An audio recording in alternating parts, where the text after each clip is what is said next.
Students of class 5, we will study wings. Open at page 14. Lesson 1, page 14. Read the passage and do the following activities. Rabindranath Tagore, the great Indian poet, was an uncompromising lover of mankind. Uncompromising, আপোষহীন lover of mankind. Mankind, মানব জাতির মানব প্রেমিক ছিলেন the great Indian poet, এই মহান ভারতীয় কবি রবীন্দ্রনাথ ঠাকুর. He believed in the idea of universal humanism. তিনি সার্বজনীন মানবতাবাদে বিশ্বাস করতেন. Not on the basis of caste or creed. জাতপাত এইসব দেখে মানুষকে ভালোবাসবো তা নয়, সার্বজনীন মানবতাবাদ, সবাইকে ভালোবাসতে হবে. He started the Rakhi Bandhan in 1905. 1905 সালে তিনি রাখি বন্ধন উৎসব শুরু করেছিলেন as a protest against the partition of Bengal. বাংলাকে দুভাগ করা হয়েছিল, পূর্ব বাংলা আর পশ্চিম বাংলা. 1905 সালে ব্রিটিশরা করেছিল, তার বিরুদ্ধে প্রোটেস্ট হয়েছিল, প্রতিবাদ হয়েছিল এই গোটা বাংলা জুড়ে. সেই প্রতিবাদের অংশ নিয়ে তিনিও প্রতিবাদ করেছিলেন এবং রাখি বন্ধন উৎসব শুরু করেছিলেন.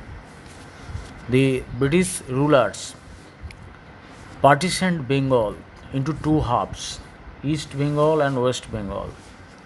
And against this decision, people of both the Bengal, of the whole Bangladesh does not mean the present Bangladesh, then the East Bengal, that means the present Bangladesh, and our West Bengal, these two parts were called Bangladesh.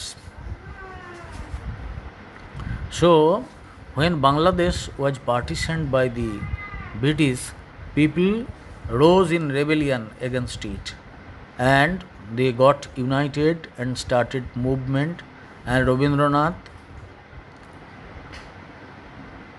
started the Rakhi Bandhan in 1905. Since then it has become the festival of brotherhood and communal harmony. সেইখান থেকেই এটা ভ্রাতৃত্ব এবং সাম্প্রদায়িক সম্প্রীতির উৎসব হিসেবে চলে আসছে. This festival strengthens the bond among people. মানুষে যে সৌহার্দ্যের সম্পর্ক সেইটাকে আরও শক্ত করে, strengthens. Rabindranath always wanted to spread the message of peace and love. Rabindranath তার লেখায়, তার কাজে সবসময়তেই শান্তি এবং ভালোবাসার বাণী ব্যক্ত করেছেন. Today the people of India practice Rakhi Bandhan across the country. এখন এই রাখি বন্ধন, উত্তর ভারতে বলে রক্ষা বন্ধন, এটা এখন সারা দেশ জুড়ে পালিত হয়. Defying the barrier of caste, creed and religion. জাতপাত ধর্মের বাধা ভেঙে দিয়ে রাখি বন্ধন উৎসব এখন পালিত হয়. Now you read the sentence and you will try to understand the meanings of the new words, and you will note down those new words in your exercise book, and also their meanings. You will note down the words and their Bengali and English meanings also in your exercise book, and learn them by heart. You must try to make your stock of words stronger and stronger day by day. To learn, you have to learn at least 20 words per day, 20 new words per day if you want to learn English. So try to note down the new words that you find in your books, wherever, in your science book, in your Bengali book, wherever you find any new word, you must note it down and learn the words by heart, learn the words as well as their meanings by heart. Now, activity 1, read the passage carefully and answer the following questions. What idea did Tagore believe in?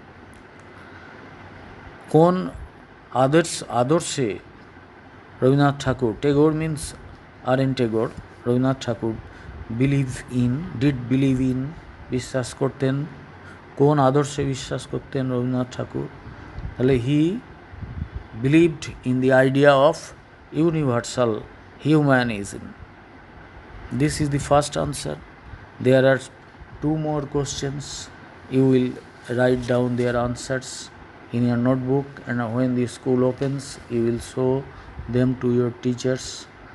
Now activity 2, Rabindranath was a lover of dash. Complete the following sentences with information from the text. There are some words, some informations in the text with which you can fill up these sentences. You can complete these sentences. Rabindranath was a lover of humanity. Rakhi Bandhan festival started in 1905, and rest 2 questions will be answered by you. Now let's learn. Read the following sentences. You know, you are already acquainted with the spoken English class that your Saptarshi sir is teaching you. This is part of spoken English. You try to learn. Who are you? Suppose I ask you, or anybody asks you, who are you? তুমি কে? তুমি কিভাবে উত্তরটা দেবে? I am Rita. I am Solil, etc. What is your father? What is your father? এই কোশ্চেনটা আমি বহু ছেলেকে জিজ্ঞেস করেছি, ভুলভাবে উত্তর দিয়েছে। মাই ফাদার নেম ইজ অমুক। ফাদার নেম তো প্রথমে হয় না, আমার বাবা নাম এমন তো নয়, আমার বাবার নাম, মাই ফাদার্স নেম। আর হোয়াট ইজ ইয়োর ফাদার মানে তো তা নয়। হোয়াট ইজ ইয়োর ফাদার মানে তোমার বাবা কি করেন, by profession what is he, কী কাজ করেন তিনি, what does he do, what is his profession. What is your father? My father is a farmer. You may, if your father is a teacher, you will give the answer as my father is a teacher. Someone's father may be a doctor, he will say my father is a doctor, etc. Where do you live? কোথায় থাকো তুমি? I live a village. I live in a village. But you live in Burdwan. Most of you live in Burdwan town. So you will give the answer as I live in Burdwan বা I live in দিয়ে তুমি তোমার যে জায়গায় থাকো সেখানকার প্লেসটার নামটা বলবে। Whose pen is this? এটা কার পেন? হুজ, কার? This is my pen.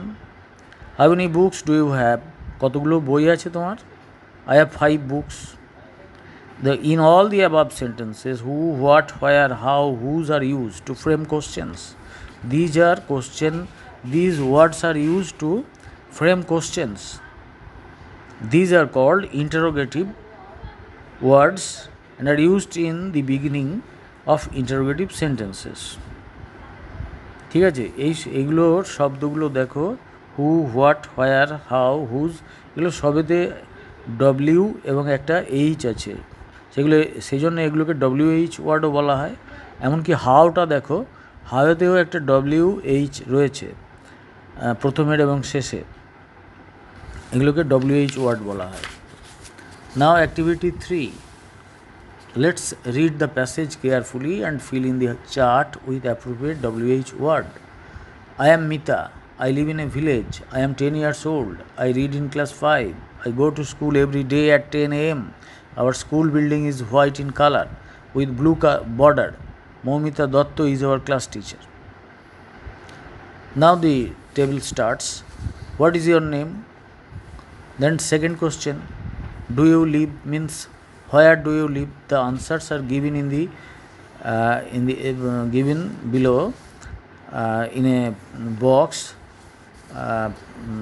who, what, when, where, how. These 5 words are given in the box, and you may use these words to fill in the blanks to complete the sentences. Now let's learn. Read the following sentences. Page 16, at the bottom part. Brishti teaches English. Brishti ইংরেজি শেখায়। The question is difficult to answer. প্রশ্নটার উত্তর দেওয়া কঠিন। Flowers charm everyone. ফুল সবারই ভালো লাগে। ফুল দেখলে সবাই চার্মড হয়, আনন্দিত হয়। Tiyasha sings classical songs. Tiyasha মার্গ সঙ্গীত গায়, ক্লাসিক্যাল গান গায়। The teachers are the makers of the nation.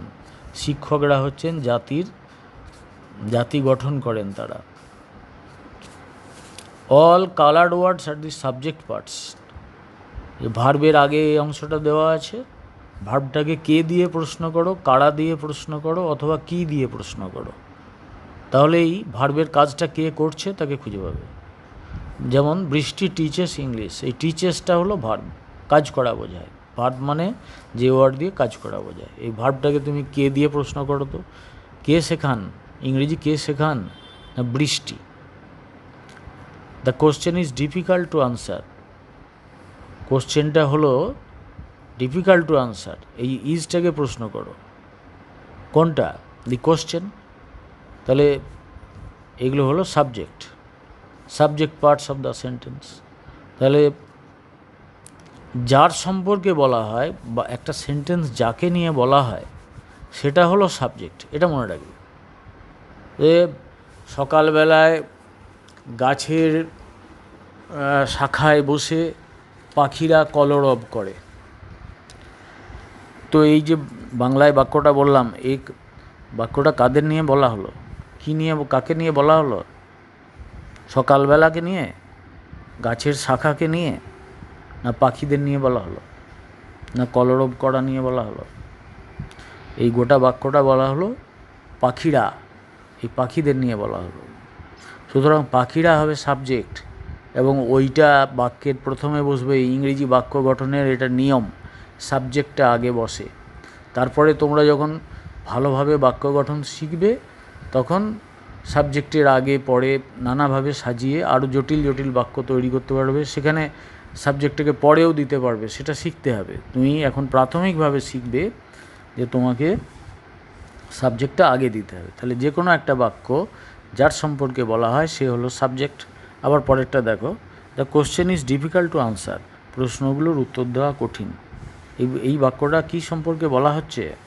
প্রশ্নগুলো সম্পর্কে কী বলা হচ্ছে? যে ইজ ডিফিকাল্ট টু আনসার। প্রশ্নগুলো না, দি কোশ্চেন, একটা question is difficult to answer, এটা উত্তর দেওয়া কঠিন। তাহলে বলা হচ্ছে কার সম্পর্কে? দি কোশ্চেন সম্পর্কে, এটা সাবজেক্ট। আর বাকি যে অংশটা বলা হচ্ছে ওটা হলো প্রেডিকেট। তাহলে যার সম্পর্কে বলা হয় সেটা সাবজেক্ট, আর তার সম্পর্কে যে কথাগুলো বলা হয় সেটা সবগুলো হলো প্রেডিকেট। সেই বাক্যের সব অংশটা হলো প্রেডিকেট। তাহলে সাবজেক্টকে দুটো ভাগে ভাগ করা শিখলে যে কোনো একটা বাক্য কার সম্পর্কে, কাদের সম্পর্কে, কী সম্পর্কে বলা হয় সেটাই হলো সাবজেক্ট, আর কি বলা হয় সেটা হলো তার predicate. What is said about the subject is called the predicate. The person or thing we speak about is called the subject. একটা সেন্টেন্সে যার সম্পর্কে কিছু বলা হয়। Now activity 4, identify the subject and predicate. Rehana is playing in the field. কার সম্পর্কে বলছি এটা? রেহানা সম্পর্কে, তাহলে ওই সাবজেক্ট। এমনি করেই তোমরা খুঁজে বার করবে। In the next page there is a table, in page 18 there is a table, and divide the sentences into 2 parts, subject and predicate. You write down the sentences. You will use this book to write down the answers. You need not use any exercise book, but you will use your lead pencils to note down the answers, not your pen. You must use your lead pencil so that those answers, if found wrong at a later stage, may be erased.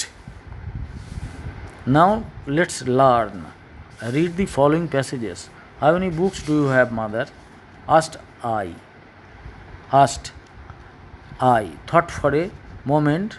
Then I said, I have 5 books. What type of sentence is it? How many books do you have, mother? Asked I. Thought for a moment. Then I said, I have 5 books. এই যে একটা বাক্য বলা হলো, দেখো এর কোথাও থামাথামি নেই, কোথাও কোনো চিহ্ন নেই, নিয়ে বাক্যটার মানে করা যাচ্ছে না। এইটার জন্যে আমরা জায়গায় জায়গায় থামবো, থেমে কখনো অল্প থামবো, কখনো বেশি থামবো, চিহ্ন প্রয়োগ করব, করে আমরা পাংচুয়েশন বলা হয়, দিয়ে পাংচুয়েশন মার্কস বসাবো। তাহলে দেখো প্রশ্নটা করা হচ্ছে কি, how many books do you have. এইটা হলো একটা প্রশ্ন, এইটা করছে কে? মাদার আস্ট, মা জিজ্ঞেস করলেন। তাহলে এই যেটা জিজ্ঞেস করলেন মায়ের বক্তব্য অংশটা, সেটাকে আমি ডাবল ইনভার্টেড কমার মধ্যে রাখবো। ডাবল ইনভার্টেড কমার ছবিটা দেখো খুব স্পষ্ট করে ছাপা আছে। ইনভার্টেড মানে উল্টানো, কমাগুলো দেখো, ডাবল মানে দুটো, উল্টানো কমা, কমাটা উল্টানো আছে দেখো। এই উল্টানো কমা দিয়ে, এই ডাবল ইনভার্টেড কমা দিয়ে বক্তার বক্তব্যটাকে বাক্যের বাকি অংশের থেকে পৃথক করা হয়। তাহলে দেখো, how many books do you have, এখানে ওই হাউটা একটু ভুল হয়েছে, হাউটা এইচটা বড় হাতের হবে বাক্যের প্রথম অংশ। How many books do you have, জিজ্ঞাসা চিহ্ন দিয়ে ইনভার্ট কমা শেষ করো, তার মানে ওইটা হলো তার বক্তব্য। Mother asked, full stop. I thought for a moment, আমি কয়েক মুহূর্ত চিন্তা করলাম। দেন আই সেড, তারপরে আমি বললাম। তাহলে I thought for a moment, comma দিলাম। তাহলে প্রশ্ন করতে হলে প্রশ্নবোধক বাক্যের শেষে আমরা একটা জিজ্ঞাসা চিহ্ন দেবো। কারো বক্তব্য সরাসরি তুলে ধরতে হলে সেই বক্তব্যের অংশটা আমরা ইনভার্টেড কমার মধ্যে রাখবো। কোনো জায়গায় অল্প বিরতি যদি দরকার হয়, যেমন ধরো যে রাম, শ্যাম এবং লক্ষণ সেখানে গিয়েছিল, তাহলে রাম আর শ্যাম, এই দুটো, রাম, শ্যাম, লক্ষণ তিনটেই হলো নাউন, এই একই পার্ট অফ স্পিচ পরপর ব্যবহার করা হচ্ছে। তাহলে এখানে রামের পরে কমা দিয়ে শ্যাম, তারপরে অ্যান্ড দিয়ে শেষেরটা জুড়ব। এমনি করে he came into the room, took his shirt and left. তাহলে এখানে তিনটে অংশ আছে দেখো। হি কেম ইনটু দি রুম, সে ঘরে ঢুকলো, টুক হিজ শার্ট, তার জামাটা নিল, অ্যান্ড লেফট, এবং চলে গেল। তাহলে হি কেম ইনটু দি রুম, কমা দেবো, টুক হিজ শার্ট অ্যান্ড লেফট, এইখানে যেয়ে আমরা ফুল স্টপটা দেবো।